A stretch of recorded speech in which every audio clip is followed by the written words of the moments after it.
Welcome back, readers. Today on Book Chat, joining me is my Buddy Reads co-host, Classy Green. We'll be discussing The New Husband by DJ Palmer. Stay tuned.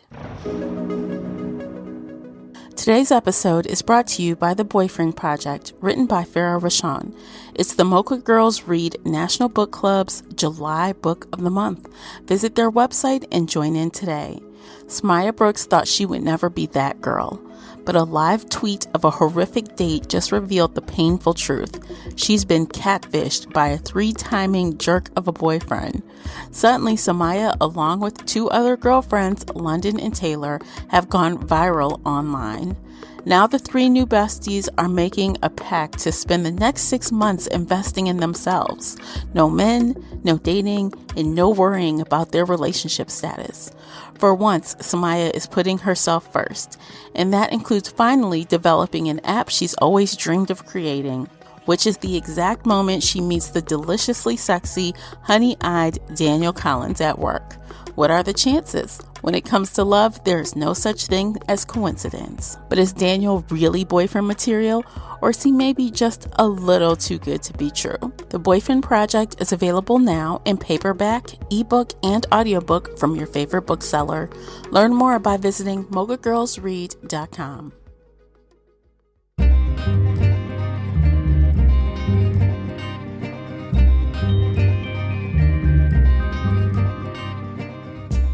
Hey everyone, I'm your host, Tamara Ford, and thank you for downloading this month's Buddy Read discussion featured here on the Shelf Addiction Podcast. If you're new here, every week we get bookish with book discussions, book review shelf bites, and more. If you are wondering, what is a Buddy Read? This is a feature where Classy and I select a thriller or mystery title that we both are interested in. Then we have a candid discussion about that book or audiobook. We even discuss it in our Facebook group Shelf Addiction Official during a live chat. So grab a glass of wine, a cocktail, a cup of tea or coffee, or whatever your drink of choice is, and settle in for this fun discussion. As always with book chats, there is a spoiler alert in effect, so you've been warned. If you enjoyed today's episode, please support this podcast by sharing it with one book nerd friend or on your favorite social media space. That would really help me out, and I appreciate you for doing it. The uncut video version of this podcast is available now on Patreon. Join us there for exclusive videos, including this podcast after show. You can find both Classy and myself on Instagram and Twitter. And if you're reading or listening to this audiobook and would like to contribute to the conversation, of course, be sure to join the Shelf Addiction Official Facebook group. I hope to hear your thoughts on this discussion. The links for everything I've mentioned are below in the show notes. We've got a lot to cover today, so we are going to jump right on in. Joining me is the Buddy Read feature co-host, Classy Green. Welcome back, Classy. Hello, everyone. Hi, Tamara. Hey, hey. Hey. Today, we are discussing the audiobook version of The New Husband, written by DJ Palmer. And I'm going to give you some of the stats, and then Classy is going to give you the synopsis, and then we'll jump right on in. So this audiobook was narrated by January Lavoie and Rebecca Solar, both narrators that I'm familiar with. The unabridged audiobook length was 11 hours and 50 minutes, and this was released on April 14th, 2020 by Macmillan Audio. I'm going to read the synopsis, The New Husband by DJ Palmer. What makes Simon Fitch so perfect? He knows all her favorite foods, music, and movies. Her son adores him. He was there when she needed him most. He anticipates her every need. He would never betray her like her first husband. The perfect husband. He checks all the boxes. The question is, why? Nina Garrity learned the hard way that her missing husband, Glenn, had been leading a double life with another woman. But with Glenn gone, presumably drowned while fishing on his boat, she couldn't confront him about the affair or find closure to the life he blew apart. Now, a year and a half later, Nina has found love again and hopes she can put her shattered world back together. Simon, a widower, still grieving the death of his first wife, thinks he has found his dream girl in Nina, and his charm and affections help break through to a heart hardened by betrayal. Nina's teenage son, Connor, embraces Simon as the father he wishes his dad could have been, while her friend sees a different side to him, and they aren't afraid to use the word obsession. Nina works hard to bridge the divide that comes between her daughter and Simon. She wants so badly to believe her life is finally getting back on track, but she'll soon discover that the greatest danger to herself and to her children are the lies people tell themselves. Dun, dun, dun. Yeah. Or not. Okay, where do you want to start, Classy? Because there's so much to discuss. I'm gonna let you kick it off. Okay, well, let's just start with a general statement, and then we'll go from there. Okay. This book was complete bullshit, in my opinion.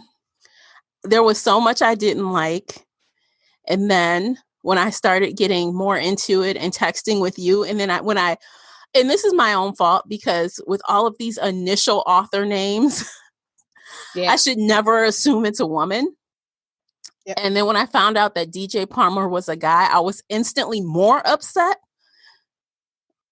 because he was writing from two women's point of view, mostly.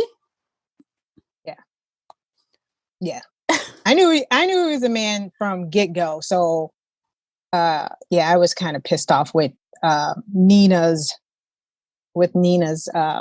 character, because we kind of meet her first before we meet the other female character, and I was like, oh yeah, I know where we're going here. Oh my God. And I text you, I was like, I'm already annoyed by her. Yeah. And I was like, I think I mentioned I can't wait till we talk about her character. Mm-hmm. And then I think that's how we got into the author. Mm-hmm. And this isn't our first go round with a male author who we feel like should stay in his lane and write male characters, because this was some frack-a-lackin' bullshit. It was. It was just, come on, man. This woman was so, oh my God. She was weak. He wrote her so weak. And I could see if he wrote her being weak as she just lost her husband. But I mean, it was just, okay, we'll go back. For starters, the woman is a social worker. Mm-hmm. Trained in manipulation and other things. Yes. And she didn't see any of these things coming. And granted, when it comes to yourself, there are some things you will be blinded by, as they said, like, the carpenter's house, or the shoemaker's kids are always without shoes, and blah, blah, blah. But I struggled with some of the things that DJ wrote Nina to be so naive and so gullible when it came to, the blinders of love. And I can't remember and I don't know if he tried to do that because she hadn't been in the work world for a while. Because I think when she was with Glenn, wasn't she hadn't had a job for a while, and then once Glenn left, she had to go back into the field? Yeah, that's true. Yeah. Well, I mean, technically she didn't have to, because he kept telling her, I got you, you don't have to work, but right. She felt she needed to, which was the correct thing to do. Right. Because she felt like, hey, you're not my husband. And she wanted to this was her opportunity to get her feet back in, which, if she would have stuck to "you're not my husband," I believe there's a few things, could have changed the trajectory of this story. But again, that's because we're the reader and not the writer. I think that one of the best things that Nina had going for her was that when she got the job, she also said to her therapist, I don't want to be in a situation where another man has 100% control of everything, including money, because, Glenn left me high and dry. So I never want to be in that position again. And I think that was the sticking point for her. Right. And Simon didn't see that. Simon just saw that Glenn was a cheat. Well, he made the scenario up for Glenn, basically. Mm-hmm. He made Glenn out. Do we need to talk about that? Yeah, we probably can. I mean, especially since that was the main driver for her, kind of. Yeah. That was a big catalyst in her moving on because, you know, when you think someone has dogged you so badly, you're like, that fool's gone. It's time to move on. Yeah. Yeah. But I mean, do we need to talk about like the whole setup of her husband is presumed Yeah, let's talk drowned about and how it missing? starts. Yeah. Let's set it up. So, okay, so it starts out with her husband going missing. And the very first, if I remember, the very first scene was kind of like someone coming across this empty boat with a dog in it, which That is was kind, probably the interesting, yeah, chilling part of this story. yeah. And the boat had blood in it, and they're like, I'm like, oh, it's gonna be interesting. And then it Right. quickly Yeah. changed. That opening scene was lovely. Mm-hmm. Lovely. Yeah. Yeah, It was, like you said, the boat was full of blood, a barking dog, and nobody. yeah. All they, yeah. And then, In the middle of the lake. right. Yeah. And then I think we jump 17 months later, right? Yeah, something And like that. yeah, 17 months later, here comes Simon in a truck that looks quite similar to Glenn, the missing husband's truck, with their dog Daisy. He claims, Daisy must have gotten out of the house and he found him down the road. And thank God you had him chipped because I found out where you live. And come to find out, Simon is the teacher of Maggie, right? I think he teaches at Maggie's school. Yeah, or I don't think she school. actually has him as a teacher though, but he is in her school.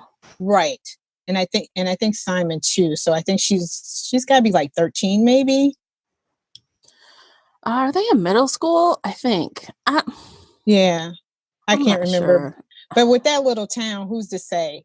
And they're in New Hampshire. We could set that up too. They're in this little town in New Hampshire. But so Simon brings the dog home. And I think Nina kind of brings up how tough it's been. Her husband's gone. Everybody in the town knows that her husband is missing, blah, blah, blah.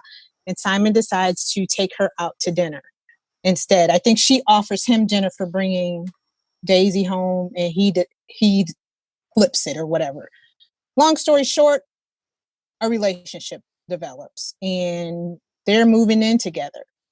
She's moved in because she can't afford the house that her and Glenn purchased. So now she's decided to move in with Simon, who claims to be kind of wealthy and, owns property and blah, blah, blah. So that is why I'm thinking back. I'm thinking maybe it was 6 months or something, because that was point of contention with a lot of people judging her, is that she moved on so fast. Okay. All right. So 6 months. I feel like it was around. After. Yeah. Okay. And then, of course, because at one point she said she had been with Simon for 2 years, remember? Right, because she says now, the synopsis says now a year and a half later, Nina has found love again. So yeah, okay, so maybe they were kind of dating during that time and then moved in. Okay, gotcha. Yeah, because the daughter even kind of says, well, he was tolerable, but now he's in my space. And that last the bulk of the story took place like over 6 months, I feel like. Okay. Because she kept saying like toward the end, like, could this be the same guy? Like I've known him for 2 years. Like I would have noticed. And no, you didn't. No, you didn't notice, ma'am. So during this time, Simon and Connor are getting along perfectly. He's playing catch with Connor, doing robotics, and Maggie hates his guts. But mom is Nina, thinks Maggie hates his guts because her dad is, she loves her dad and doesn't think he's missing or dead or presumed dead, where Connor thinks at one point they thought he had been drowned. And then later on, they feel like he may have escaped their life because he ruined some things at work and decided to leave them. But Maggie doesn't believe that. So, and then some crazy things starts happening between Maggie and Simon, some contention. That was part of my big issue with Nina is your kids. Okay, you raised your kids. Yeah. You've known this dude a year and a half. A year. Amen. And when your daughter tells you something is wrong, he did this certain situations, there's no way that I can't imagine just totally turning a blind eye and assuming she's trying to sabotage him. I would not do that. Yeah. Every time. And I mean, and he kind of tried to set it up to make it feel like, well, she really loves her dad and she doesn't like him. So, there's been stories out there, again, the classic trope of, you're not my daddy. I'm not listening to you. I'm going to make your life miserable, blah, blah, blah. But yeah, that was one of my biggest things too, is, this girl was never like that. Mm-hmm. Never.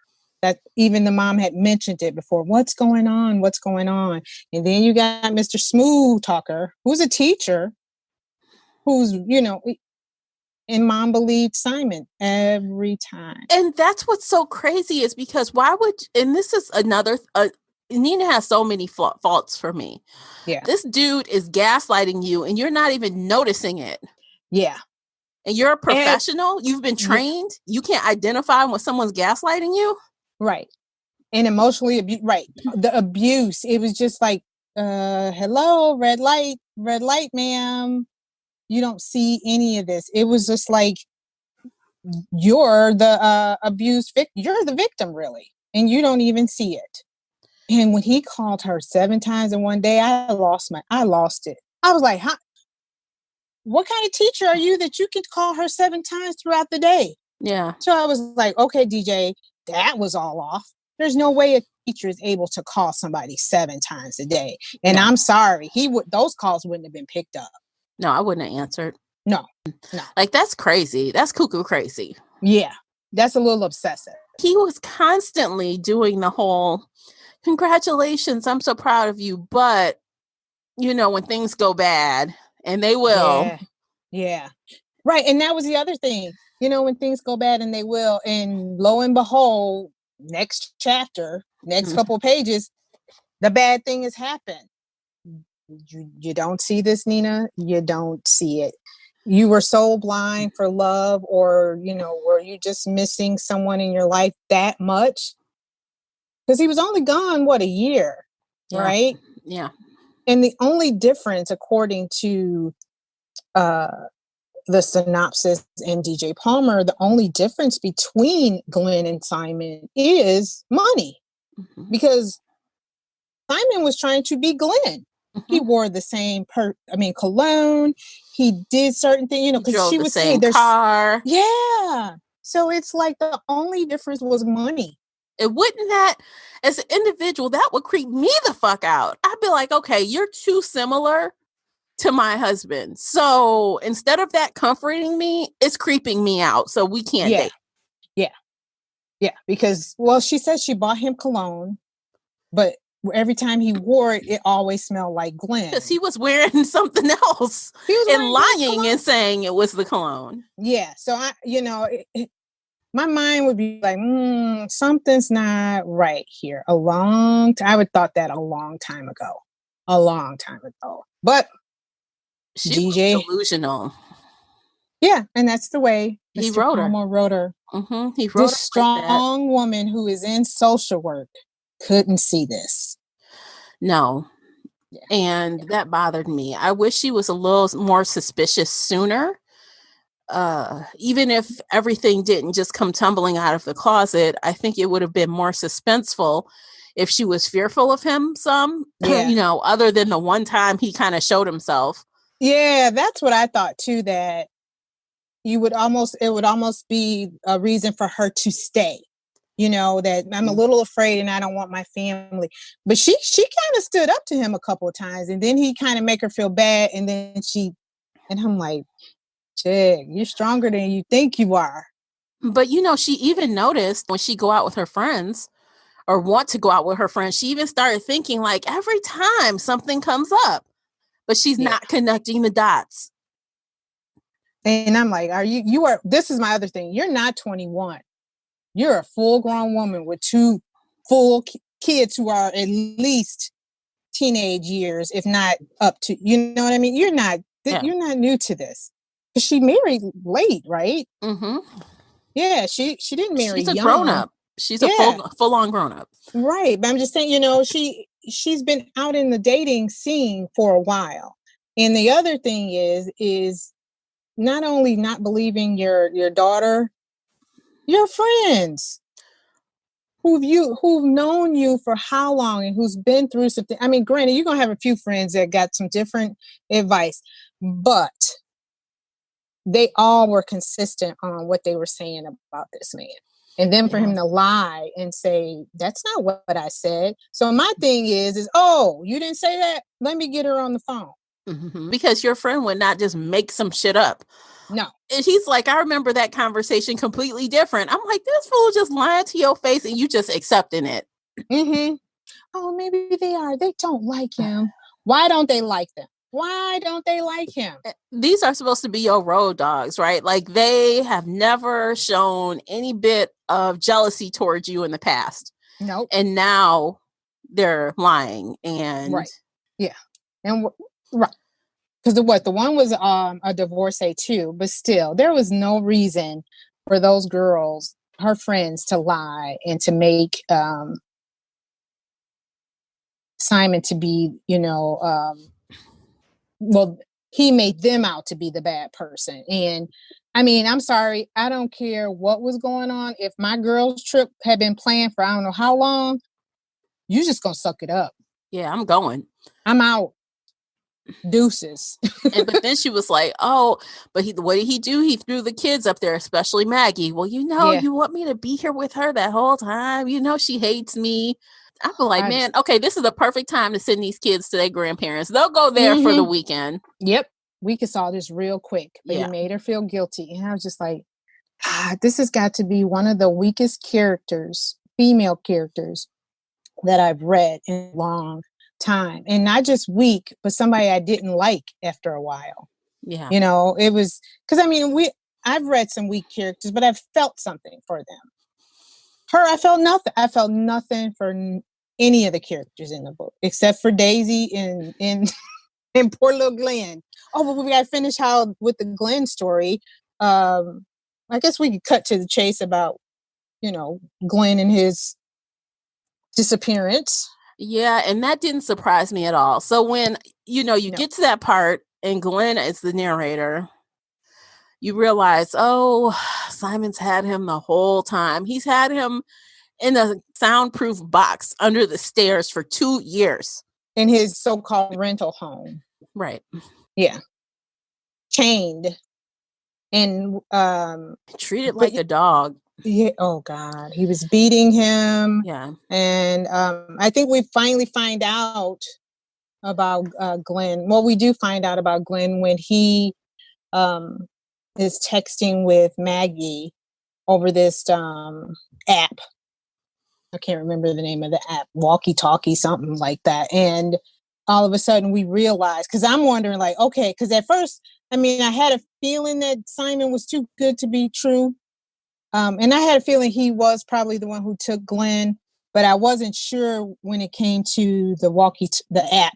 And he's talking to her and saying, you know, keep it a secret. And then it was just too coincidental that Simon would just kind of show up and look over her shoulder while she's looking at the phone. I was like, yeah, this fool. But yeah, we digress. So that was the one thing you said you didn't like. Where else you want to go? Well, I mean, I kind of, I guess I did kind of like the kids like doing their own kind of investigation, although the brother Connor kind of annoyed me a little bit. Again, I'm your sister, dude. Why are you doubting me so hard? Like, you don't even give me the benefit of the doubt at all. Yeah. You gonna believe this dude over me? Well, Simon, he did it that way. He was the perfect dad. Oh, he's throwing the ball out there. You know, he made that relationship look kosher. So Connor's probably like, I don't see the big deal. He doesn't do that to me. Yeah. Which he did get all of these tips from Glenn. Yeah. He is threatening Glenn with killing his family in exchange, but I'll keep them alive in exchange for you feeding me bits of information that will endear them to me. Mm-hmm. Yes. Yeah. And it worked for a little bit, but that little Maggie was not going for it. No, she's not going for it. She's smart. And a lot of kids, and I mean, if Connor didn't have such a profound need for a father figure, he might have seen it too. Right. Yeah. Yeah, but Maggie called bullshit on him like ASAP, especially when she saw that look in his eye. And that was like, what, night 1 or 2 when she didn't turn the TV off? Yeah. Mm-hmm. And that was the other thing. Nina would say, no, that's not what I said. And he's like, no, that's what you said. You must be too busy to remember. And I'm like, I know what I told my kids. There's certain things, like you say, your kids and the routines. And if I didn't say blah, blah, blah, I know I didn't say that. Yeah, he was trying to insist that she told him get the TV off basically at any cost. Mm-hmm. She's like, no, I mean, she's not that strong against her kids anyway. That is not something she would have even done to her kids. Right. Even Glenn told him that the kids are her life. So that's one thing. So, and I mean, Glenn also did try to help him like a little bit. He was saying, okay, all of this stuff you're causing between Maggie, all this gaslighting of her as well, it's not going to work. It's going to make her dig in more. Yep. So that's not going to make her quit the job. Nope. Not at all. Because she's going to make sure kids are taken care of. And again, she's not going to let some guy be the sole provider for her. And, let's talk about the therapist. So I mentioned earlier, she's talking to a therapist. And shouldn't that be like a really strong clue for you when you have to lie about seeing a therapist or hide that you're seeing a therapist? Yeah, it is. Because those things are, especially you just lost a husband. You're starting a new relationship. Yep. And I mean, it was to the point where he knew exactly what time she'd be home, because she would be like, oh, I got to hurry up and get home because Simon will know I'm usually at the house. And I'm like, ooh. That is so controlling. That's abusive. Yeah, that is abuse, ma'am. And I could tell really quick. I'm like, he's obviously trying to isolate you. Can't you tell that's what he's doing? Yep. Immediately, and then the tree situation, the neighbors' branches were over on. He was a control freak on all aspects. And then I didn't like the fact that she didn't know anything about his family. It was all secretive. They only knew, she knew very little. So my thing is that's your fault, ma'am. You are moving in with a man that you really don't know the full background. Not only are you moving in, you're moving your children in. Again, she is a social worker. She is not some stay-at-home mom who doesn't have life experience, a college degree, or some kind of degree in a special area where she, you know what I mean? She's not that simpleton. This is a very well-trained, intelligent woman. Oh, book smart, but not street smart. Yeah. Gosh. Yeah. But I mean, any mom, well, no, you know what? I'll take that back. This mom, if I'm moving in with anybody, I need to know everything. And I'm definitely not moving me and my kids in with somebody I've only known for a short period of time. I know. No. But again, this is DJ Palmer. This is a male point of view. He did write her as a guy would write her. Yes. It was so guy. It was awful. The sex scenes were bad. It was just like, this is such a guy. Oh God. No. The sex scenes, I was like, yeah, this is from a male's point of view. Because I'm like, who does that? What woman? And I feel like I might have had more issues if I had known from the get that it was a man. Okay. Because I'm like, the whole time I'm like, this isn't sitting right with me. Like, I'm not liking this. I'm not liking that. And then I did, and shame on me, I did go back and look at some of the reviews, but I just ignored the author area. I ignored it.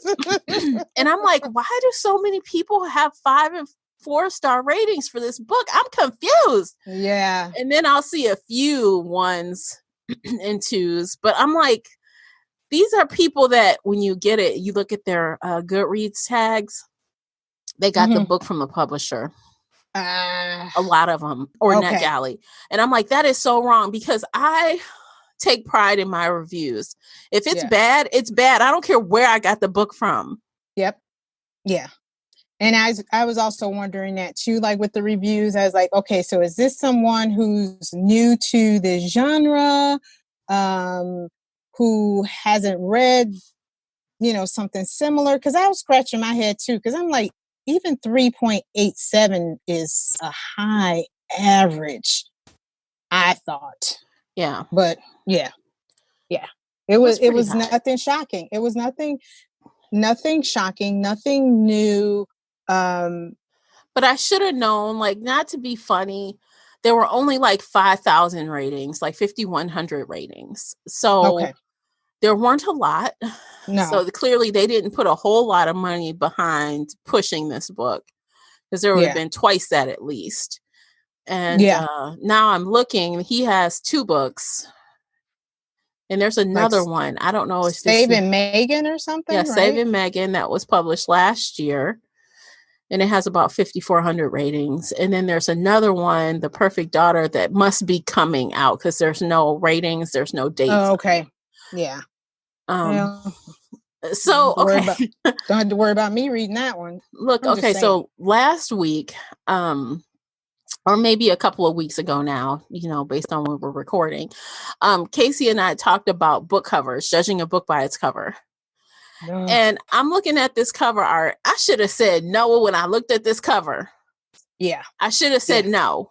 Yeah. Yeah. I think this was a fallback from a previous selection. Like, this was, it was a pick between this one and Little Secrets, and we went with Little Secrets, and I think we just went back and said, let's try this other one. I think that is it. But, and I'm kind of sad, because all of the markers that would normally tell me not to read this were there if I was looking for them. You know what I'm saying? So I can't. And I apologize to everybody who read this with us, because I feel like if I had just taken a little bit more time in reviewing this before accepting to, go with it, I think all the signals would have been there to tell me not to read this. Yeah. But we live and we learn. So hopefully, but there's been some times where, and this isn't the first book where, I think we talked about Little Secrets did we read Little Secrets last month? Yep, we did. Okay. And that cover had really nothing to do. We couldn't figure out who the girl was on the cover. But yeah, the title doesn't. Because they're not married.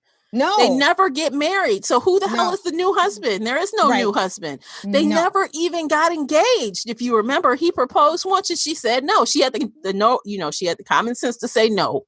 Yep. He may have mentioned that this is my wife, and everybody was like, no, but he is not the husband.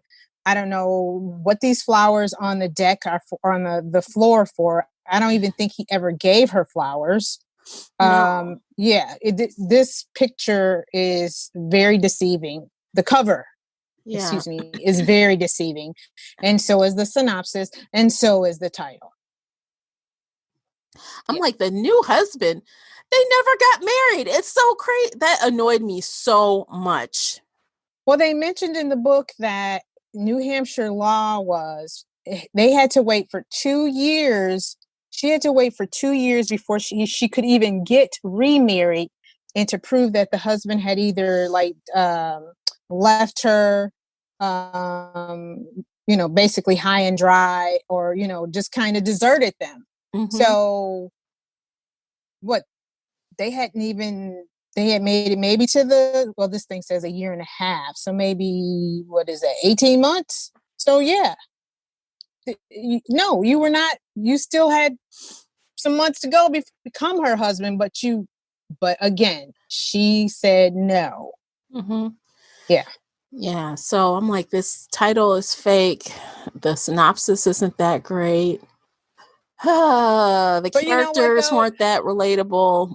No, but we would have never known that. We wouldn't have never known that they never got married until we read the story. The only thing we probably would have been a giveaway is this cover, this deceiving cover. Mm-hmm.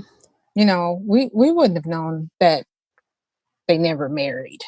We wouldn't have known. I'm going to remake this cover to make it make sense. So I feel like had they shown a door under the stairs or a house on the lake, we don't know, that would be less, telling. But it revolved around a house on the lake because that's where the husband was being kept. Mm-hmm. And maybe if they called it The Husband, not the new husband. New husband, right. Right, because I was waiting for when are they going to get married? Yeah, because this way, if we were looking at a cover, we know the story ends with the house on the lake with her finding the husband there. Her husband. Right. Mm-hmm. Right. The husband. Yeah. Not a new husband. Oh my God. Yeah. If we need to hire me for consulting because let me help you. Yeah, because that was awful. I was trying to look at his other book with like Saving Megan, but again, I didn't read that. But at least there's a girl on the cover, There's not flowers. So there's a female. But yeah, those were some of my gripes with that. The male author, it was not unique. It was the same old trope. And I think probably my other issue would be, and I did tell you this story. When I started this book, I thought I downloaded it on Scribd, but I did not. Scribed. Whichever. I'm gonna find out how they say that name. And I might have been like 10% in, and I left the book and went to come back to read it or listen to it, and it was gone. So in the meantime, Scribd rotates books basically according to your reading or your listening. So they had brought up No Good Deeds by, can't remember the lady's name. And I was like, okay, I'll read this one. And I'm reading it and I finished it. And then I finished it pretty quick, but I think I gave it maybe 3 stars because it was kind of blah, blah, blah. So I talked to Scribd via Instagram and told them my story. They gave me the DJ Palmer book back in my queue. So I'm listening and I'm like, wow, this story sounds really familiar. And it was basically almost the same story. Except for No Good Deeds probably was a better story, but that just goes to show you that this is a trope that's used often. And if you're going to use this trope, you're going to have to bring something spectacular to make it stand out. Yeah. And even the No Good Deed story, it was a little far-fetched and it was interesting, but it was still like, really? This is what you did? Mm-hmm. Really?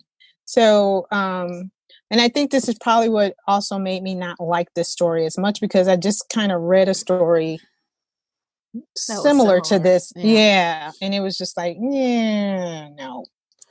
I'm not liking you. Let's talk about the end of the book real fast. So the end of the book, Simon steals the dog again, basically. He steals the dog. They're tired of him having their dog. So the daughter steals the key with help of her school friend. And then the mom comes and picks up the key and goes to the house. So I'm like, oh, look at that teamwork. See how this works? Yeah. So she goes to the house. She thinks she's good because she's got the key, the alarm code. She goes in and I'm like, she finds this, book, this diary, and she sits there and starts reading the diary. And I'm like, girl, you dumb. You dumb. Because, I mean, if anything, I would have been flipping through those pages, taking photos with my cell phone, and then put the thing back. I wouldn't be sitting there actually reading the diary. Time is ticking. Time is ticking. Yeah. And she's like, oh, how long have I been sitting here? I don't know. Okay, dummy. So she Anybody knows if you're sneaking, you don't have time. No, you don't have time. You need to in and out, in and out, in and out. Yes. But she took her time with that book. And then she's like, okay, I guess I'll go look for the dog now, which was her original, purpose for going. And she does like this. Yeah. It was painful. So she eventually finds the dog, and the dog runs right to where Glenn is. And, and she ignores her dog. Her dog is barking and pulling and, trying to give her all the clues he can that she needs to open whatever is back there. And she's just yanking and pulling him. And she's like so frantic about getting the dog out now because she wasted so much time. That irked me so bad. I was just like, Lassie, what are you saying, boy? I mean, it was so clear. If a dog's nose sense of smell is strong, and this dog will not leave, lady. Listen. Yeah. You didn't listen to your damn daughter. Right. That's what I thought. And now you're not listening to the dog. No. Who's smarter than everybody? Yes. And I mean, eventually, like, I can't remember what it was that eventually made her decide to try to open the door. I think she saw something on the wall. Like a light or something. Yeah, like a light hit something and she saw a gap or something. Yeah. So then she starts messing around with the wall. Of course, she gets in there and she's like, oh, Glenn, you're in here. Girl, it was a little soap opera at the end. Yes. And he's like, oh, is this real? Are you real? Again. And then he goes, how long have you been here? And she's like, I don't know, not long. Like, oh my God. Right, because he couldn't tell because it's a soundproof room. So he didn't know when she got down there. Yeah. And then he's like, there's a second alarm. Dun, dun, dun.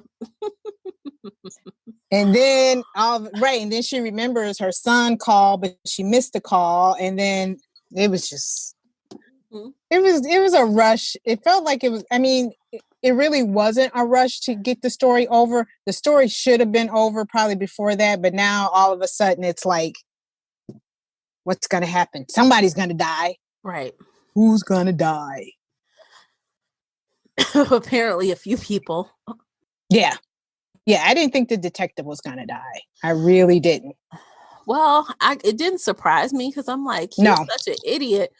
I mean, so the kid calls you. So Connor calls the police because he's worried about his mother because, they had earlier put the cameras. So he knew his mother was at the house. Yep. And that, hello, Simon is now at the house. Yep. So he calls the police, the detective. He just goes over there, walks on in without any kind of backup. Did you even tell people where you was going?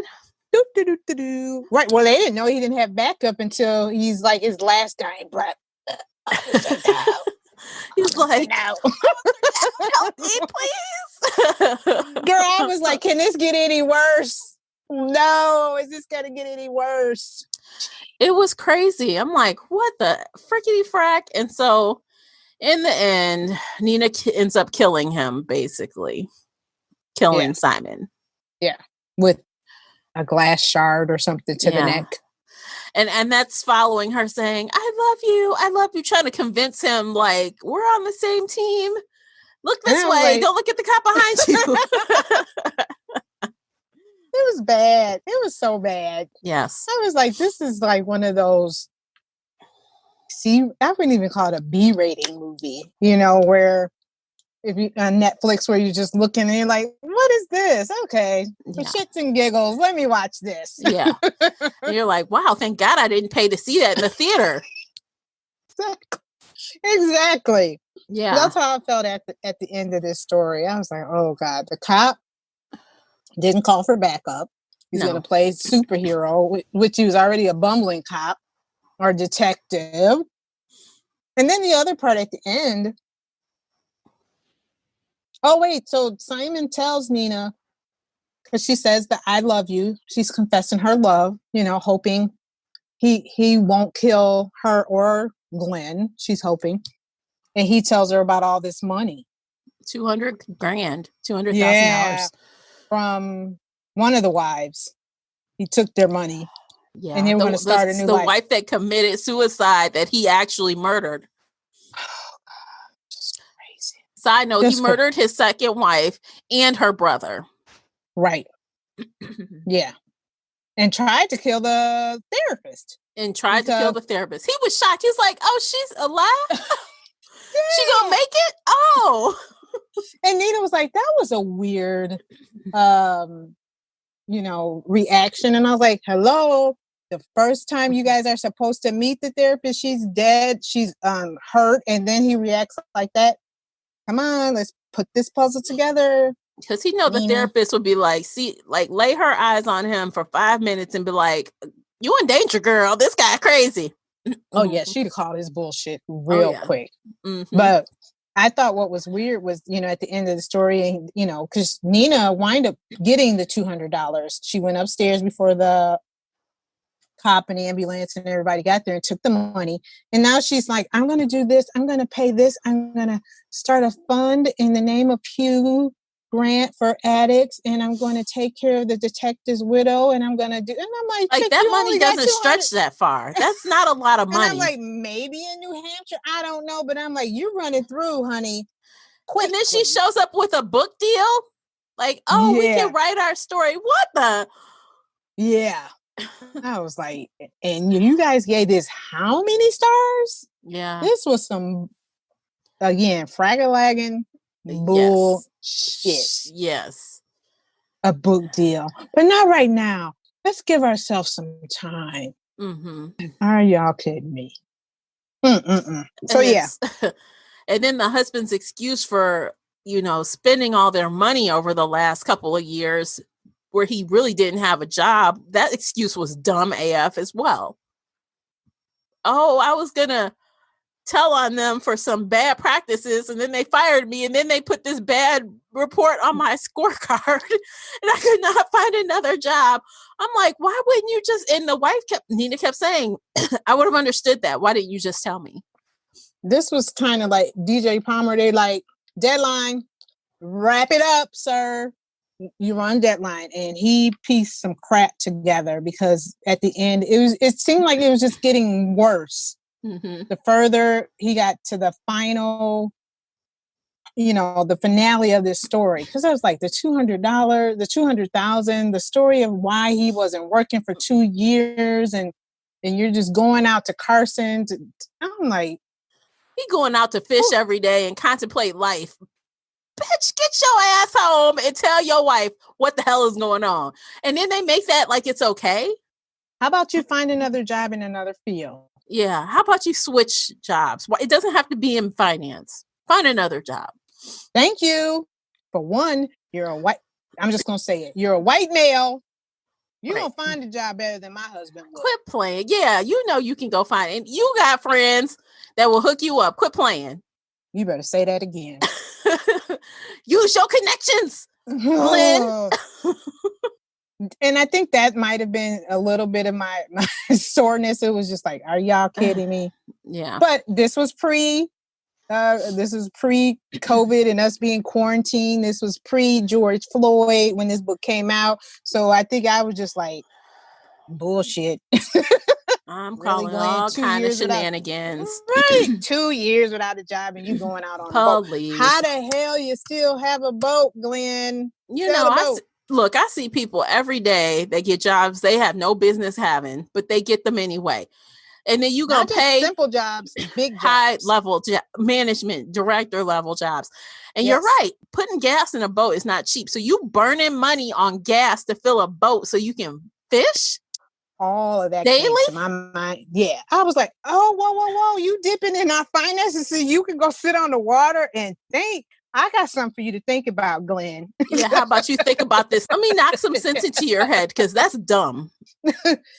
And And then and I mean, the only thing is like, if that was a true thing about putting that mark on their record, if they work in the bank, I thought, oh, okay, that's very interesting. But I'm like, I don't think this story, that line or that lie or that excuse for him losing his job was meant for this story. Mm-hmm. And if it was meant for this story, that should have been earlier in the story. But for you to bring it in at the end, I was just like, I don't know. I don't feel sorry for you.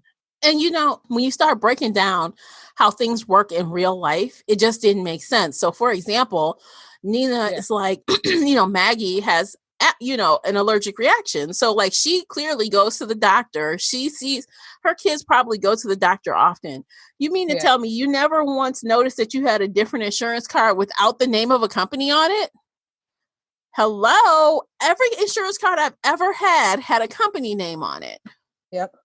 So you didn't notice that while you're using it to take your kids to the doctor? Maybe they hadn't gone in a while. I know, it's just those little nuances that he didn't think about, because you want to know why? He's probably never had to take somebody to the doctor.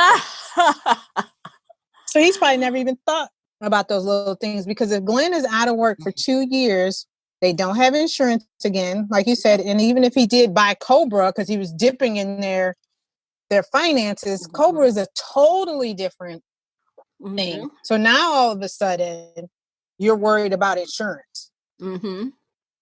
Because even if you did go to the doctor with your old insurance card, baby, if he fired, you can they would have been like, ma'am, this is not working. Again, that's because DJ Palmer probably never had to deal with those. Oh my God, right? Yeah. Oh. Because I mean, come on. Those are simple things. So your editor didn't even figure that one out too? Maybe the editor was a man. I know, listeners, this may sound like we're male bashing, but we've read a few stories where the author was a male. They did not do a good job with their female characters. I think we've only had maybe one or two, like Taylor Adams.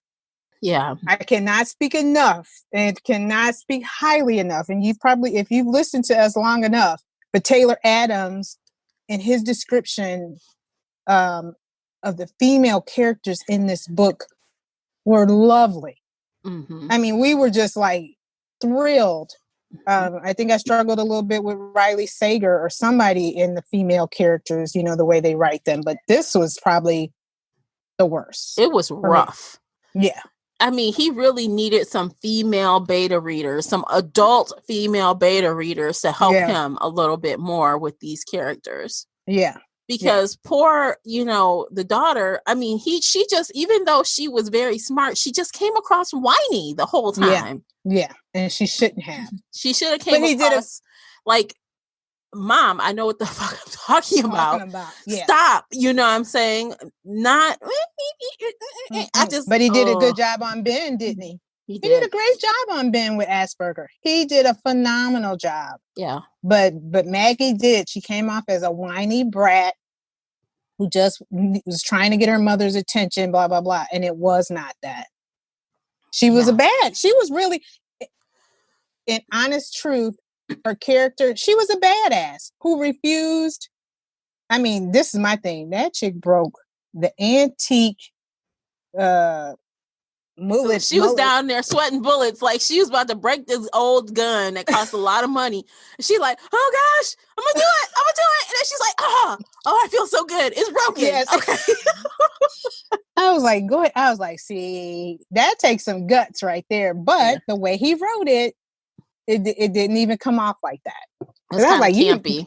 Yeah, it was. It really was. That is the perfect word. Yeah, you are right. Because she I mean, come on now. Your mama's new boyfriend? What do you break? The thing that's dearest and nearest to his heart? She was trying to get that look in his eyes again, which, oh my God, can I just say that kind of annoyed me a little bit? Constantly talking about that dark look in his eyes. Yeah. That's the only way you can tell someone is psycho, is the dark look in his eyes that he flashes for all of 2 seconds. I'm sorry. We noticed that he was dark prior to the look, just his Right. actions. But yeah, that was your only description for a psychopath. Yeah. Nina's like, oh, I saw that look once. It must be true. Right. Right. Like he flicks it on and that's when he's crazy. No, he's crazy all the time, ma'am. I mean, and then Nina, that one time she was going to go out with her friends. Suddenly he's sick and vomiting. And then later she finds the stuff that makes you vomit. And she's like, yeah, what is this doing? The first thing in my mind, I've been like, did the bitch take this? He took it because he was really quick. He really was. Did you put this here? Why is it here? And of course, he quick to think, I just brought it from my old house. I don't know. Clearly, after they tell you, don't use that stuff again. Yeah.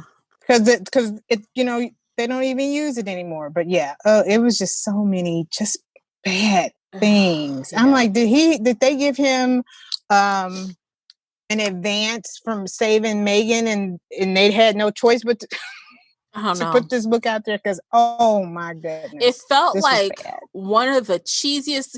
Now Lifetime has some movies that are okay and some that are super cheeseball. This felt like one of the superish cheeseball Lifetime movies that they could have possibly come up with. Yeah, it was kind of like that baby, the story of the killer who can be heard on the baby monitor and nobody's every time the baby monitor comes on, I don't hear it. Mm-hmm. I hear it whenever the baby, I can hear it through the baby. Yeah, it was a bad Lifetime movie. Yeah. Hallmark does better than this. Yeah. Yeah. Ugh. The time jumps. Well, maybe it was 17 months later. I don't know. Girl, I'm confused on the timeline. Okay. I don't know. It doesn't even matter at this point. It does not matter. Nope. It does not. It doesn't change anything, really. What does it change with this story? Absolutely nothing. None. It was still crap. Yep. So what I think we should do now is take a quick break. And when we return, we are going to talk about the audiobook narrators. And we're going to give our rating, which you probably can guess. But stay with us. Big Mac, Chicken McNuggets, no, Big Mac and Quarter Pounder with cheese, or Filet-O-Fish. You'd be doing the same thing if you were at McDonald's, because you can choose not just one, but two of your favorites for just $6. Tasty Big Mac, crispy 10-piece Chicken McNuggets, juicy Quarter Pounder with cheese, or savory Filet-O-Fish. Enjoy two of your all-time favorites for just $6, if you can decide on the two. Prices and participation may vary. Cannot be combined with any other offer or combo meal. Single item at regular price. New to Medicare? Go to myhealthpolicy.com. With myhealthpolicy.com, you can compare plans from some of the nation's top insurers. Start now to find a plan and apply online. myhealthpolicy.com makes it easy to find a Medicare Advantage plan in your area, including plans for $0 a month in plan premiums, low out-of-pocket costs, and expansive provider networks. My decision, my Medicare. myhealthpolicy.com. Today's episode is brought to you by the Shelf Addiction merch store. Check out all the bookish t-shirts, notebooks, mugs, and more. Don't miss out on these original designs, perfect for any book nerd. Support the podcast and visit shelfaddiction.com/merch and pick up your next favorite bookish item. All right, let's talk about these narrators, January LaVoy and Rebecca Solar. And of course, we've listened to January LaVoy several times. Yes. And Rebecca Solar, I've listened to her in plenty of YA books. She has that real young voice. Rebecca, how do you spell that? I'm looking at Soler. Soler. Okay. And she did. I really liked what she did with the Lunar Chronicles by Marissa Meyer. She has that young voice that's great for teens. Yep. Gotcha. So she was definitely Maggie's character. Every time Maggie was narrating, it was that young, that was Rebecca Solar. Rebecca. Okay. And that's what I thought. Yeah. I liked her. Yeah. I liked Rebecca's voice. I think she did a great job with the females, because I think, whenever Maggie came up and because not only did she just do not Rebecca's, Maggie's voice, she would do Ben's voice, she would do Connor's voice, because it was narrating from Maggie's point of views. Because it was three narrators from the book, but two audible narrators. Yeah. Because there was Glenn, which I assume January did. Yeah. Glenn, Maggie, and Nina. So I thought Rebecca did a great job with the male voices. They sounded like young boys. Yeah, they did. Yeah, so she did a great job. Yeah, I mean, honestly, I think the narrators elevated this book some. I'm honestly, because it's Macmillan Audio, of course, they were able to pull those narrators. Mm-hmm. Okay. If it was anybody, if this was self-pub, he wouldn't have been able to pull those narrators for this. Yeah. So, no. I think that did help a little bit, that I at least enjoyed the listening experience, even though I was constantly annoyed with everything that was happening. Right, but they did bring some sort of level of, I won't say excitement, but something to make you want to at least continue, because there's, sometimes a narrator can make a break. Mm-hmm. They kind of just helped us get through this. They helped us survive this story. Indeed. So if you like audiobook listening, definitely, if you're going to spend the time, check it out on audiobook. But I don't recommend spending the time. So let's do the rating. Yeah, because how many hours was this again? 11 hours and 50 minutes on regular speed. But I sped it up like to 1.5, I think. Okay. And I think I was at 1.25. And yeah, I can't get those hours back. Yeah, they're gone. Kiss them goodbye. Bye. And January, we love January LaVoy. So it's kind of like whenever I see her name, I'm like, ooh. And then, too bad she had to read this story. But anywho. Yeah. So what's your rating, Classy? 1. Yeah, I would agree. I postponed putting my rating on Goodreads because I didn't want to let anyone know that I was rating it that low right away. So I held off on putting that. And I thought, since I finished it a couple days ago, I also wanted to see if I would feel differently in 2 days. And I don't. Yeah, because there has been times where we'll talk about the book and our ratings. I know I have. My rating has changed after talking it out with you. Yeah. But no. Not this time. Straight across the board. Consistent. Yeah. So what I would love to know is if you've read this book and you think, ladies, what is wrong with you? This was fabulous. I rated it 4 or 5. I want you to tell me why you thought it was so fabulous, and what did we miss that you caught that made it so fabulous. Please tell me. I agree. Yeah, please make a strong argument for, because maybe we missed something, maybe I doubt it, but maybe yeah, I doubt it too. It was a very simple story. It was. Everyone has their own opinion, and clearly there are lots of 5-star ratings on Goodreads. So please let me know, because I would love to have a conversation, chat about it in the comments. Yeah. All right. So I think we're to the end. What do you think, Classy? I think so. There's nothing else I want to say about the book. Same. I'm sorry. Okay. Yeah, I think we're done. Yeah. Okay, guys. Obviously, if you are on Patreon, then the after show is available for you now on Patreon. And that is it for today. And if you'd like to talk with us about The New Husband, you can find us both in the Shelf Addiction official Facebook. Take care. And until next time, happy reading. Bye, guys. Bye. If you enjoyed today's book chat episode and would like to show your support, there are a few things you can do. Head on over to Apple Podcast and leave a positive 5-star review. You can follow me on Twitter at Shelf Addiction. Most importantly, you can share this podcast with friends and family that enjoy all things bookish, including author interviews. Thank you for listening, and until next time, happy reading.